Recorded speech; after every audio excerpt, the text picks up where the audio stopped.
Graça e paz, meu nome é Adriano Palomares, estou aqui com a missão de responder a seguinte pergunta: Jesus pregou aos espíritos em prisão? Bom, o texto em questão está registrado em 1 a Pedro, no capítulo 3, verso 19, mas eu vou ler o verso 19 e o verso 20. Diz assim: no qual também foi e pregou aos espíritos em prisão, os quais noutro tempo foram rebeldes, quando a longanimidade de Deus esperava nos dias de Noé, enquanto se preparava a arca, na qual poucas, isto, 8 almas se salvaram pela água. Bom, vou parar por aqui. Muitas seitas acreditam em um processo de regeneração, um processo de purificação ou salvação pós-morte, e usam esse texto isoladamente para defender essa teoria.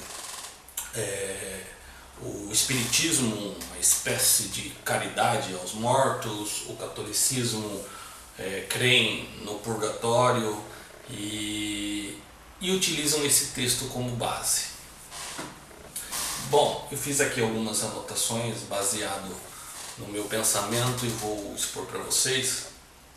Só que antes de nós respondermos essa pergunta, será que Jesus realmente pregou os espíritos em prisão? Vamos pensar num contexto geral das Escrituras, no contexto de Jesus, baseado no que está escrito.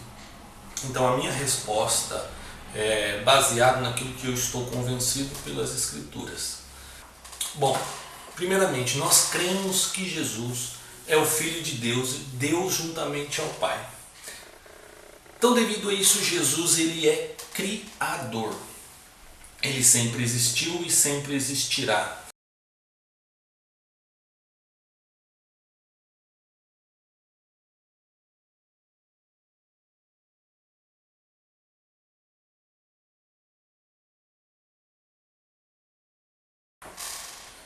E o próprio Pedro, que escreveu o texto em questão, ele sabe disso e escreve isto na sua primeira carta, no capítulo 1, verso 20.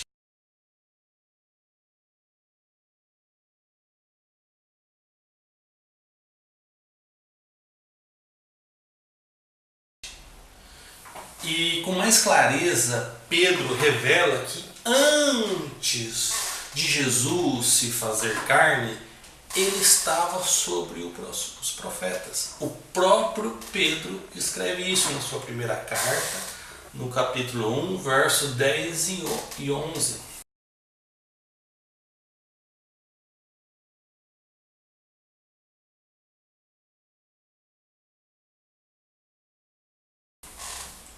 O Senhor Jesus Cristo, antes de se fazer carne, através da boca dos profetas, já anunciava a mensagem de salvação pela graça.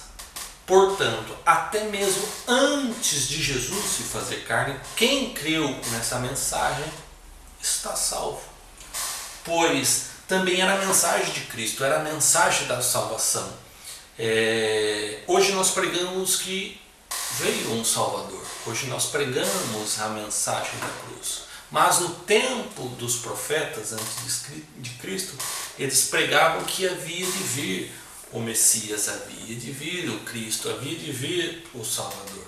Então essa mensagem, da mesma forma, ela era válida para aqueles que criam nela para também salvar.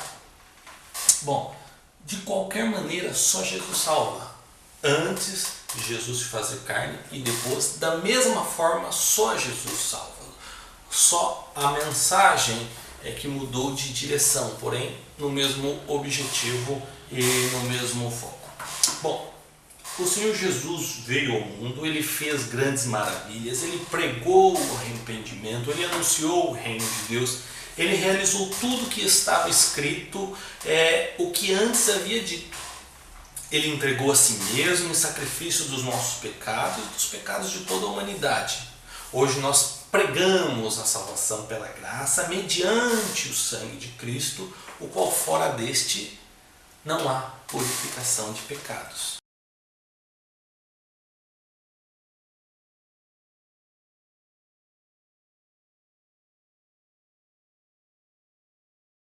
Então, só mediante o sangue de Cristo que há purificação de pecados. Esse texto que citei.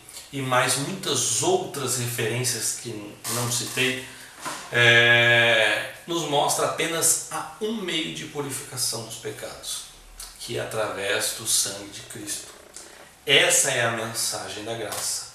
O Senhor Jesus entrega a si mesmo por mim e por você, para que os nossos pecados sejam perdoados, sejam apagados. Mas apenas uma coisa me impede: a minha decisão. A condição revelada pelo próprio Senhor Jesus de quem não crer é de condenação, pois é uma decisão. Nós cremos, eu creio no livre-arbítrio. Cristo nos oferece de graça a salvação, mas precisamos aceitar e viver como salvo, pois a partir do momento que voltamos ao pecado, negamos a salvação, pisamos no sangue de Cristo. Mas enfim, será que o Senhor Jesus entraria em contradição em seus ensinos caso existisse um outro meio de purificação e salvação após a morte? Será que ele entraria nessa contradição? Qual seria o objetivo dele pregar aos espíritos em prisão, como muitos dizem, ou alguns dizem proclamar, mas qual o objetivo disso? Se somente através do seu sangue, de quem crê e de quem toma a decisão de aceitar em vida está salvo? Vamos imaginar que sim, mas então por que um tão grande sacrifício com tanta dor e sofrimento, se existe um outro meio de salvação? Isso na visão das seitas e na visão do catolicismo.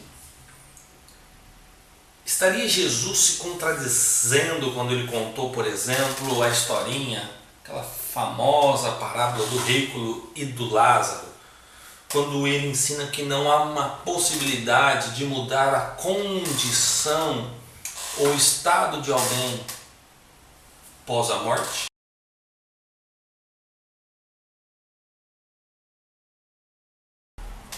Se existisse um meio de pregar aos mortos ou de purificação após morte, não estaria a Bíblia se contradizendo em seus textos que dizem, por exemplo, se após a morte apenas nos resta o juízo?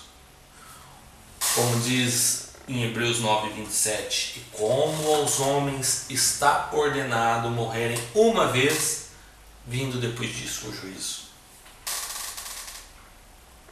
Ou será que existe uma forma de me tornar fiel após a morte, sendo que a Bíblia diz que meu limite para as minhas decisões é até a morte? Por exemplo, em Apocalipse, no capítulo 2, verso 10, diz: ser fiel até a morte, e dar-te-ei a coroa da vida.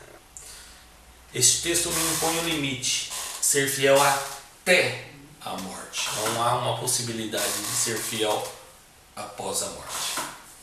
Apocalipse capítulo 2, verso 10. É isso. E no texto de João, capítulo 19, verso 30, diz: e quando Jesus tomou o vinagre, disse: está consumado. Inclinando a cabeça, entregou o Espírito. Voltando ao texto em questão de Pedro, no capítulo 3, se nós observarmos, Pedro inicia o capítulo com conselhos para maridos e esposas, e a partir do verso 8 ele inicia com conselhos práticos para aplicarmos nas nossas vidas, a exemplo de Cristo, e até o verso 17 ele fala como nós devemos proceder em nossas vidas. E em 1 Pedro também, no capítulo 3, a partir do verso 18, ele começa a dizer o que Cristo fez por nós, que diz, porque também Cristo padeceu uma vez pelos pecados, o justo pelos injustos, para levar-nos a Deus, mortificado na verdade, na carne, mas vivificado pelo Espírito. Jesus morreu pelos nossos pecados para podermos chegarmos a Deus. Mas ao terceiro dia ele ressuscitou. A morte não pôde pará-lo. No verso 19 ao 22, aí diz aquilo que nós lemos no início. No qual também foi e pregou aos espíritos em prisão, os quais no outro tempo foram rebeldes, quando a longanimidade de Deus esperava nos dias de Noé, enquanto se preparava a arca, na qual poucas, isto é, 8, almas se salvaram pela água. Que também, como uma figura, agora vos salva, o batismo, não no despojamento da imundícia da carne, mas da indagação de uma boa consciência para com Deus, pela ressurreição de Jesus Cristo, o qual está à destra de Deus, tendo subido ao céu, havendo-se-lhe sujeitado os anjos e as autoridades e as potências. Eu concluo que os espíritos em prisão foi um termo empregado por Pedro hoje aos rebeldes dos dias de Noé, pois durante a construção da arca, o Espírito de Cristo estava sobre Noé, que pregava ao povo a justiça, mas porém esse povo não se arrependeu, e com isso apenas 8 almas se salvaram. Isso está claro nas Escrituras. Então Pedro usa este fato como figura aos nossos dias em relação ao batismo. Estamos ouvindo a pregação e mesmo assim, se ficarmos endurecidos, seremos condenados. Lembra? A minha decisão. E o mesmo Pedro declara que Deus não perdoou este povo. Então, o que Jesus iria fazer lá no inferno ou no purgatório? Pregar para eles? Ou o que Jesus iria proclamar para eles se Pedro declara que Deus não perdoou este povo? Vejam que mesmo Pedro disse: e não perdoou ao mundo antigo, mas guardou a Noé, pregoeiro de justiça, com mais 7 pessoas, ao trazer o dilúvio sobre o mundo dos ímpios. Segundo Pedro, capítulo 2, verso 5. Deus havia feito um plano de salvação a esse povo, mas era através da pregação de Noé, o qual o Espírito de Cristo estava sobre Noé. Mas eles não aceitaram a pregação de Noé. No capítulo 4, Pedro inicia novamente dizendo o que Cristo fez por nós, nos dando alguns conselhos até o verso 4, e no verso 5 e 6 ele diz: os quais hão de dar conta ao que está preparado para julgar os vivos e os mortos. Porque por isto foi pregado o Evangelho também aos mortos, para que, na verdade, fossem julgados segundo os homens na carne, mas vivessem segundo Deus em espírito. É importante entender que quando o Evangelho foi pregado a esses mortos, eles estavam vivos. Perceba que mortos é condição dele no momento que Pedro fala dele. Mas, quando a pregação foi feita, eles estavam vivos. Por isso que Pedro usa os verbos fossem, vivessem, estavam. E quando se trata deles no presente, mortos. Mas quando pregaram para que eles vivessem, fossem sempre no passado, quando a pregação em si foi feita, eles estavam vivos. Mas quando Pedro se refere a esse povo em questão, no momento que ele se trata deles, eles estavam mortos. É importante a gente, quando tirar uma conclusão de um texto em questão das Escrituras, a gente analisar o seu contexto, para que a partir de um texto isolado nós não formemos uma doutrina que contraria outros ensinos da Bíblia. Eu sou cristão e creio que Jesus é o meu único e suficiente Salvador, e eu tenho muito cuidado para não tirar o mérito de Cristo da cruz. Não é o meu sacrifício que me salva, não é a minha bondade que me salva, não é um processo regeneratório que me salva, não é o que as indulgências que pagam a mim depois que eu morrer que vai me salvar. Mas é hoje, enquanto eu estou vivo, e hoje eu ouvi a mensagem de Cristo, eu ouvi a mensagem da cruz, eu entendi o motivo, a razão do sacrifício de Cristo na cruz, que é suficiente para mim salvar, e por isso eu aceitei. E por isso, com base no que Jesus consumou na cruz, aquilo é suficiente para me salvar. E aquilo é suficiente para salvar a humanidade. Então não havia razão nenhuma para que Jesus, após morte, fosse pregar a espíritos ou supostos espíritos, nem para que eles tivessem um processo regeneratório, porque eles não eram inocentes da pregação, porque Jesus pregou também a eles através da boca dos profetas, mesmo antes de se fazer carne. Então, eles não aceitaram enquanto vida. Infelizmente, a própria Bíblia, o próprio Pedro declara que Deus não perdoou ao mundo antigo. Então não haveria o que Jesus pregar ou proclamar, pois tudo foi consumado na cruz, como diz as Escrituras.